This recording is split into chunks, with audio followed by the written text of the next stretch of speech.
Hello guys, in this video I am going to show you where you can find the support section in the Chargemap application.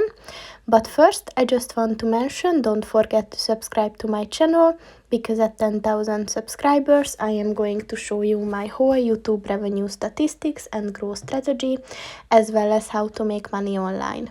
Let's jump into it. First of all, open the application on your phone and then click on the account button at the bottom of the page on the right. And if you scroll down at the help section, click on the Chargemap support button. First you have to give the type of problem that you have. So for example, a bug. And there are 3 articles connected to that problem. So if you found a bug on the mobile application, just click on that button.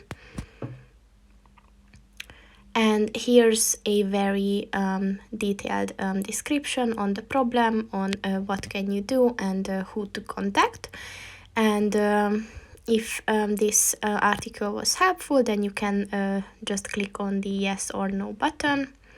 And then it's going to help the support team later on. So that's pretty much it for this video, guys. See you in the next one. Goodbye.